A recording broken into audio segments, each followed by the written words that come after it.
The chains of silence. The hall of the alien palace was filled with laughter, but it was not the laughter of joy.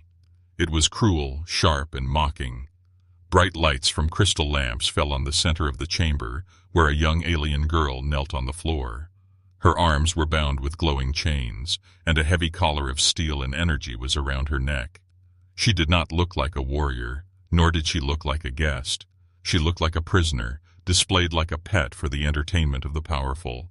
Her skin shimmered faintly in the light, showing her heritage from a distant star, and her eyes glowed with a soft blue. Once her people had lived free among their forests and rivers, but now she was alone, taken, and brought into this palace of the Zorkai, the empire that ruled many galaxies with cold iron. They called her toy, they called her beast, but never her name. Even she was starting to forget what her true name sounded like. Every day was the same. She was brought out in front of strangers who laughed at her silence. Sometimes they threw scraps of food at her as if she were an animal. Sometimes they ordered her to crawl, to kneel, to act like less than alive. She did not cry anymore. Tears were useless. Her hope had died a long time ago, and her heart had grown quiet. But that night felt different. The air inside the palace seemed heavier, as if something was about to happen. From outside the tall crystal windows came a low hum, a vibration that even the guards paused to notice. The girl lifted her eyes for the first time in hours. She felt it before she heard it, something breaking the silence of her empty soul. A sound of engines, deep and steady, echoed through the alien city. The guards frowned.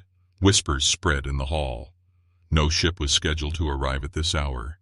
No visitor had been announced. And yet, the vibration grew louder. The girl's heart beat faster. She could not understand why. For years she had stopped caring who came or who went. But this sound, it was different. It felt alive. It felt like the universe itself had chosen this moment to change something. The doors of the palace opened with a hiss, and silence filled the room. The Zorkai nobles stopped their laughter. Even the guards stood stiff. A figure stepped into the light. He was not tall like the Zorkai lords. He did not wear shimmering robes or jewels. He wore simple armor, scratched and marked with scars of battles. His face was human. His eyes were sharp, carrying the fire of storms, and his walk was calm, controlled, like a man who had seen death many times and did not fear it anymore. A human. The alien girl froze. She had heard whispers of this species. The Zorkai spoke of them with arrogance, saying humans were weak, short-lived, and unimportant. But she also remembered the quiet rumors among slaves, whispers traded in shadows, that humans were different, that they did not bow, that they carried something strange in their souls, something unbroken. The lords began to laugh again. "Look what has walked into our hall," one sneered. "A human warrior lost in our empire." Another laughed louder. "Perhaps he came to join the games. Perhaps he wants a pet for himself." Their mocking voices struck the girl's ears like knives. She lowered her gaze. It was always the same. Mockery, humiliation, pain. Surely this human was no different. Surely he would laugh at her too. But then, something unexpected happened. The human stopped in front of her. His shadow fell across her chained body. Slowly he knelt down, ignoring the laughter around him. His eyes met hers. For the first time in years, someone looked at her not with mockery, not with cruelty, but with recognition. His gaze did not say pet. It did not say beast. It said, living, being. Her breath caught in her throat. She wanted to turn away, but his presence held her frozen. His voice was low, steady, carrying a weight of promise. "You're not broken," he whispered. "You're not a pet." The girl blinked, trembling. No one had ever spoken to her like that. She could not even remember the last time someone had used words that carried hope. The lords roared with anger. "How dare you!" one shouted, rising from his throne. "Do not speak to our property like that." But the human did not move. He reached out his hand, touching the chain around her wrist. The glowing metal hissed. The guard shifted nervously.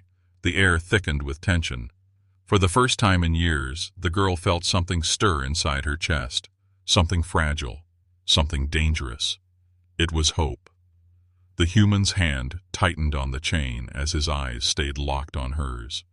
"Tonight," he said, his voice like steel, "these chains end." Alarms suddenly rang through the palace. The guards rushed forward, weapons in hand. The lords shouted orders, their voices shaking with fury. The chamber became a storm of sound. But in the center of it all, the girl felt only one thing, the warmth of that single human word. Free. And for the first time in her life, she believed it might be true. The human's gaze. The alarm screamed through the palace, red light flashing against the high crystal walls. Guards rushed in with long spears of plasma, their armor reflecting the glow. The Zorkai lords shouted commands, their voices shaking with anger. In the center of the chaos, the human stood calm, still kneeling in front of the chained girl. His hand pressed against the glowing shackle, and his eyes never left hers. For her, time had slowed. The noise of the alarms, the shouting, the running boots, all of it felt distant. All she saw was his face, his steady eyes. He was not mocking her, not treating her like a trophy, not ignoring her suffering. His gaze was different. It was sharp, yes, but also heavy with something she had never felt before. Recognition. "Who are you?" she whispered, her voice weak, almost broken. The human leaned closer, his voice low, almost for her ears alone. "My name does not matter," he said. "What matters is this. You will not stay in chains." Her breath caught. His words felt impossible, foolish even. No one defied the Zorkai. No one challenged their power in their own palace. Yet here he was, speaking as if he had already decided the impossible would happen. The nearest guard shouted, "Step away from the slave!" His weapon flared with plasma, and he charged. The human moved like lightning. He rose to his feet, grabbed the chain from her wrist, and swung it in one smooth motion. The glowing metal whipped forward and slammed into the guard's chest, sending him flying across the room. The alien slammed against the wall with a heavy crash, armor sparking. The lords gasped. Their laughter was gone. The girl stared, wide-eyed, unable to move. She had never seen anyone strike a Zorkai soldier. No one dared. But this human had done it as if it meant nothing. Two more guards rushed him. Their spears burned with energy, cutting through the air. The human ducked under the first strike, grabbed the shaft of the second, and snapped it with his bare hands. Sparks burst across the floor. He spun, slammed his elbow into one guard's chest, and kicked the other's legs out from under him. The chamber shook with the sound of bodies hitting the ground. The alien girl's heart pounded. She could not believe what she was seeing. Was this real, or was it a dream her broken mind had created to escape? The human turned back to her. His eyes met hers again. He reached for the lock on her chains. With a soft hiss, one of the glowing shackles fell away from her wrist. She stared at the mark it had left on her skin, burnt, scarred, yet now free. The lords screamed in rage. "Seize him! Kill the human!" Dozens of soldiers poured into the hall, their weapons raised. The girl's breath quickened. There were too many. No matter how strong he was, he could not fight them all. Fear gripped her chest. She wanted to scream for him to run. But the human did not flinch. He stepped forward, standing between her and the incoming soldiers, his stance solid as stone. His voice cut through the chaos like a blade. "You think she is your property," he said, "but she is not yours to own. She never was." The soldiers roared and charged. Plasma spears thrust forward. The human moved. His hands, his feet, his body, everything became a storm. He fought not with elegance but with brutal precision. Every strike landed. Every movement broke an enemy. One soldier's spear was turned and driven into another. A punch shattered a helmet. A kick snapped armor. The girl watched with trembling hands. This was not a fight. It was a storm of defiance. She had lived in silence for so long, bowing to cruelty, but here was a man who refused. Here was a man who dared to say no. The lords shouted in fury, but their voices cracked with fear. This was not how the night was supposed to go. A single human was tearing through their soldiers as if they were nothing. The girl's chains rattled as she pulled against them. One wrist was free, but the other was still bound. She wanted to help, but fear held her back. If she moved, they might kill him. If she stayed, she might never escape. The human glanced back at her for a split second. His eyes burned with determination. "Trust me," he said. Something inside her shifted. For years she had trusted no one. Hope had been a dangerous thing, a poison that only brought pain. Yet in this moment, she felt it rise again. Slowly, she nodded. He turned back to the soldiers, and his voice rang out across the hall. "Tonight, the chains fall." The battle grew louder. The guards pressed closer, but the human did not give way. He fought like a wall of fire, his every movement a statement. Humanity would not kneel. Then, suddenly, the great doors of the palace slammed shut. A booming voice echoed across the chamber. "Enough!" The room fell still. Even the alarm seemed quieter. A tall figure stepped forward from the shadows of the hall. His armor was black, covered in glowing sigils of power.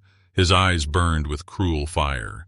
He was taller than all the others, his presence heavy, commanding. The alien girl's blood turned cold. She knew him. Everyone knew him. He was the overlord of the palace, master of chains, breaker of worlds, the one who had ordered her capture. The human's gaze did not falter. His hand tightened on the chain he still held, and his body tensed like a predator ready to strike. The overlord's voice was filled with venom. "You dare, human! You dare defy the Empire in my hall!" The human's answer was steady, unshaken. "I dare." The girl gasped. The overlord's fury was a storm, yet the human's defiance was fire. And in that single moment, as the two locked eyes, she realized something terrifying and beautiful. This night would not end quietly. The escape. The palace hall was thick with silence, broken only by the heavy breath of soldiers who dared not move. The overlord stood at the far end, his black armor glowing faintly with energy runes, his eyes locked on the lone human who stood among broken guards and shattered weapons. The chained alien girl sat frozen on the floor, one wrist free, the other still bound. Her heart raced so fast she thought it might break. She had seen the overlord before, but never this close. His presence alone made the air feel heavy, crushing, like invisible chains pressing against her lungs. Yet the human did not step back. He did not bow. He simply stood there, battered but unshot. Ken, his grip firm on the chain in his hand. The overlord's voice rumbled across the chamber, deep and cruel. "You are far from your dying world, human. You walk into my hall and break my soldiers as if they are toys. Do you think you can leave here alive?" The human's eyes narrowed. "I didn't come here to leave alone." The girl gasped. He spoke as if her life mattered, as if she was not just a tool or a pet. The words hit her like fire in her chest. The overlord raised his hand, and the guards formed ranks again. Dozens of weapons pointed at the human. The girl's breath caught. There were too many. He had fought bravely, but no one could fight an army. The human looked back at her, just for a moment. His eyes met hers, and he gave a small nod, almost like a promise. "Run," he whispered. Her body shook. Run? Where? The hall was sealed, the doors locked, guards everywhere. Running meant death. Yet something in his voice stirred inside her. She could not explain it, but it felt like he had already carved a path for her in the dark. The overlord growled, "Enough of this game. Kill him, then chain the girl twice as tight." The soldiers roared and charged. The human moved. He grabbed the chain still attached to her wrist and pulled hard. The lock sparked and snapped open. Both her hands were free. For a second she just stared at her wrists, stunned. She was unchained. Then he shouted, "Now!" She scrambled to her feet, her legs weak but alive. The human threw himself into the wave of guards, fists, kicks, and stolen weapons flashing in the storm of battle. Plasma spears clashed, sparks filled the air, and the floor shook with the weight of combat. The girl ran. Her bare feet slapped against the crystal floor as she darted toward the side corridors. The palace was a maze, but she had lived here long enough to know the paths. She ducked into a shadowed passage, her heart hammering. Behind her, the sound of bats. Battle thundered, but she kept moving, each step a scream inside her mind.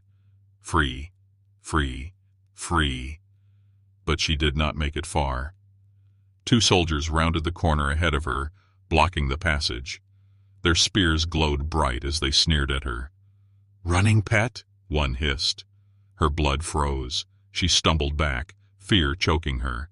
They raised their weapons, and suddenly the human was there. He had followed her, blood on his cheek, his armor dented, but his eyes burning hotter than fire. He slammed into the first guard, ripping the weapon from his grip, and spun it into the second. Both soldiers collapsed in sparks and screams. The girl stared at him, trembling. You followed me?" He glanced at her quickly, wiping blood from his lip. "I told you, you're not staying in chains." Her chest ached. No one had ever spoken about her freedom as if it mattered. No one had ever risked their life for it. The human grabbed her hand and pulled her forward. "Move. They'll seal the palace soon." They ran together through winding corridors, alarms blaring louder, the walls flashing with red light. Each corner brought more danger.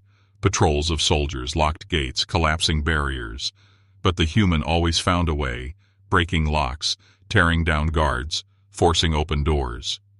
The girl's lungs burned as she ran, but she kept going. For the first time, her chains were not dragging her down. They were gone. Finally, they burst out into the open air of the landing platform. The alien city stretched below them, glowing with thousands of towers and ships. The night sky was alive with searchlights and patrol craft. The girl stumbled to the edge, looking down at the dizzying height. We can't escape.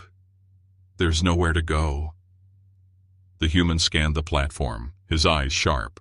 Patrols were closing in from every side. Soldiers poured out of doors, blasters raised. Above, the Overlord's voice then dared from the palace speakers. "You cannot escape, human. You cannot take what is mine." The girl's breath trembled. Soldiers surrounded them. The human stood firm at her side, gripping a stolen weapon in one hand, the broken chain in the other. His chest rose and fell, but his eyes burned with steady fire. He looked at her, and for a moment the chaos vanished. His voice was calm, steady, unshaken. "You have a choice now," he said. "Go back, kneel again, or trust me." Her heart pounded. Fear clawed at her, but hope pushed back harder. For years she had been silent, bowed, broken. For years she had been treated as nothing. And now, here was a man who gave her the impossible. A choice. She met his eyes. "I trust you." He nodded once. Then he turned to face the circle of soldiers closing in, his voice rising above the storm. "Then we fight our way out." The soldiers rushed forward, the sky filled with light, the platform shaking with battle cries. And at that moment, standing beside the human, unchained at last, the girl felt something inside her ignite. Not fear, not despair. It was freedom, the rising truth. The platform shook under the weight of boots and weapons. Dozens of Zorkai soldiers surrounded the human and the freed alien girl. Their glowing spears aimed straight at them, their armor reflecting the cold city lights. Above, patrol ships circled like vultures waiting for the kill. The girl's chest heaved. Fear battled with the fire of her new freedom. She wanted to run, but there was nowhere to go. Only the empty sky beyond the edge of the platform. The human stood tall beside her, weapon in one hand, broken chain in the other. He did not shake. He did not bow. His voice cut through the chaos, steady and low. "They want us afraid," he said, "but fear is the only weapon they truly have." The soldiers tightened their circle, but none rushed forward yet. They waited, as if expecting the order from someone greater. And then he arrived. The palace gates. The overlord strode forward, black armor blazing with crimson light, his every step heavy with power. His presence crushed the air, as if gravity itself bent to his will. The soldiers bowed as he passed, their weapons lowered in respect and terror. The girl felt her knees weaken. The overlord's gaze was like fire boring into her bones. He was the one who had given the order to make her a pet, the one who had laughed at her chains. She trembled, her mind screaming to kneel again, to submit, to survive. But the human's hand brushed hers, firm and grounding. He whispered, "Stand." Her legs shook, but she stayed upright. For the first time in her life, she did not bow before the overlord. The overlord's voice rolled like thunder. "Human," he spat the word as if it was dirt. "You break my soldiers, you steal my property, you defy me in my own hall. Why?" The human raised his chin. "Because you think life belongs to you. It doesn't." The overlord laughed, a sound like cracking stone. "You speak as if you are different, but you are small, weak, and alone. Your kind is nothing but a nuisance in this galaxy."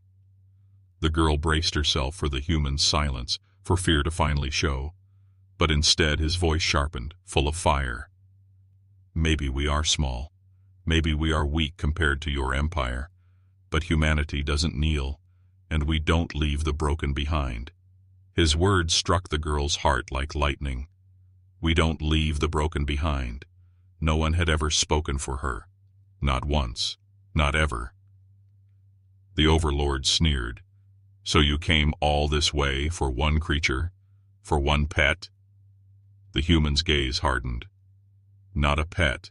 A person." The soldiers shifted nervously, unease spreading through their ranks.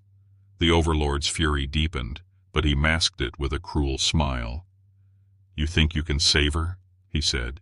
"You cannot even save yourself." The overlord raised his hand and energy flared around his armor. The air crackled, the sky darkened. The girl staggered back, her breath catching. She had seen him kill with that power before. Entire crowds silenced with one strike. The human planted his feet, ready. But before the overlord struck, the girl's voice broke free, sharp and trembling. "Why?" she shouted. Her voice carried across the platform. "Why keep me alive all these years? Why chain me instead of ending me?" The overlord turned his burning eyes on her, and for the first time he answered. "You are proof," he said coldly. "Proof of what happens when weak species resist us. A reminder to others. You are nothing more than a lesson." The girl's chest burned. Her body trembled, but anger began to replace fear. She was not a lesson. She was not proof. She was alive. The human's voice cut in, hard as steel. "Then tonight, your lesson ends." He hurled the broken chain like a whip. It struck the overlord's armor with a flash of sparks. The overlord staggered back, snarling in rage. The soldiers roared and surged forward. The battle exploded across the platform. Plasma spears clashed with stolen weapons. Soldiers screamed. The sky lit up with fire. The human fought like a storm, his movements fast and merciless. But the overlord pushed through, his armor glowing brighter, his power swelling like a rising tide.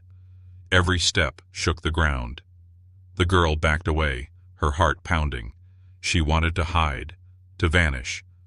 But then she saw the human bleeding, his arms shaking, yet still standing, still shielding her. And something inside her broke. The chains that had been wrapped around her spirit, heavier than metal, shattered. "No more," she whispered. Then louder, "No more!" She grabbed a fallen spear, her hands trembling. For years she had been silent, but now her voice rose like thunder. She charged into the fray, striking at the soldiers who tried to reach the human. For the first time she fought, not to survive, but to be free. The human's eyes widened as he saw her. For a heartbeat amidst the chaos, he smiled. The overlord's fury burned brighter. "So even the pets bite now?" he roared. The girl met his gaze, her voice sharp with fire. I was never a pet. The Overlord raised his hand, energy swirling for a final crushing strike. The human stepped forward, battered but unbroken. Then let's end this. The storm of battle closed in, the Overlord's power rising, the human's defiance unshaken, the girl's spirit finally burning free. And in that moment, as lightning and fire clashed in the night sky, the fate of Chains was about to be decided. The fate of Chains. The night sky above the alien city burned with light. Sirens wailed, ships hovered like predators, and the palace platform shook as soldiers clashed. In the middle of the chaos stood two figures, a battered human warrior and a once-chained alien girl, facing the Overlord of the Zorkai Empire. The Overlord's black armor glowed crimson, his power swelling like a storm. Energy swirled around his fists, each movement heavy enough to crack the air itself. His eyes blazed with fury as he glared at the girl who had dared to rise and the human who had dared to fight for her. You should have stayed silent, the Overlord thundered. You should have remained in chains. The girl trembled, her hands gripping the stolen spear. For years she had bowed, obeyed, survived. But now her spirit burned brighter than her fear. She raised her chin, her voice sharp. I will never bow again. The Overlord roared, lifting his hand. Energy crackled, ready to crush them both in one strike. The human stepped forward, placing himself between the girl and the towering warlord. His armor was torn, his arms bleeding, but his stance was solid as stone. He lifted the broken chain in one hand like a banner of defiance. You think chains make you strong, he said. But chains break, and tonight, so will you. With a scream of rage, the Overlord struck. The blast of crimson energy tore across the platform, a wave strong enough to shatter stone. The girl's breath caught. Surely no one could survive that. But the human did not fall. He planted his feet, lifted the chain, and let it absorb the force. Sparks exploded around him, light blinding the soldiers. For a heartbeat, the human held back the storm with nothing but a fragment of the very chain that had once bound the girl. The Overlord snarled, his power pressing harder. The human's knees buckled, his muscles strained, blood running down his arms. He could not hold forever. The girl's heart screamed. She could not watch him die. Not for her. Not like this. With a cry, she rushed forward. Gripping her spear tight, she drove it into the glowing cracks of the Overlord's armor. The blade sank deep, sending a shock through his body. The Overlord roared in fury, his attack faltering. The human seized the moment. With all his strength, he swung the chain like a whip. It wrapped around the Overlord's throat, glowing red against his black armor. The human pulled, dragging the warlord down. Now! He shouted. The girl, trembling but fierce, twisted the spear deeper. Sparks burst, armor cracked, and the Overlord's power flickered. For the first time, the Master of Chains staggered. The soldiers froze. The palace itself seemed to shudder. No one had ever seen their Overlord fall. With a final cry, the human pulled the chain with all his might. The Overlord crashed to his knees, his armor breaking apart, energy bleeding into the air. The girl stood before him, her chest heaving, her eyes blazing with fire. You called me a pet, she said, her voice steady. But you were wrong. She drove the spear through his chest. The Overlord let out one last scream, his body collapsing in a storm of light and thunder. Then, silence. The platform shook as the soldiers stared in disbelief. Their master, their ruler, their symbol of power, destroyed by the very girl he had chained, and by the human who had refused to kneel. The human dropped the chain, his chest rising and falling heavily. He staggered but did not fall. The girl rushed to his side, her hands trembling as she caught him. You saved me, she whispered. He gave a tired smile. No, you saved yourself. Her eyes filled with tears, not of sorrow, but of something she had not felt in years. Freedom. The soldiers slowly lowered their weapons, their eyes wide with fear. Without their Overlord, they had no command. Some fled into the night. Others simply dropped their spears, unable to face the truth. The Empire's chains had been broken. The girl looked at the human, her voice soft but fierce. What happens now? He looked out over the city, where lights flickered and sirens still wailed. His eyes were tired, but his voice was steady. Now, he said, others will rise. The chains will fall, one by one, and humanity will stand beside you. The girl's heart swelled. She had been treated as less than alive, but now she stood tall, her chains broken, her spirit unbound. She was no longer a lesson, no longer proof of weakness. She was free. The human turned to her, his voice quiet but filled with fire. You are not a pet. You are not property. You are proof of something else. She blinked. Proof of what? He gave her the smallest, proudest smile. Proof that even in the darkest places, freedom can be born. The wind swept across the platform, carrying away the dust of battle. Together, they stood at the edge of the city, no longer captor and prisoner, but allies, survivors, and something more, symbols of defiance that would echo far beyond this night. The chains were broken forever.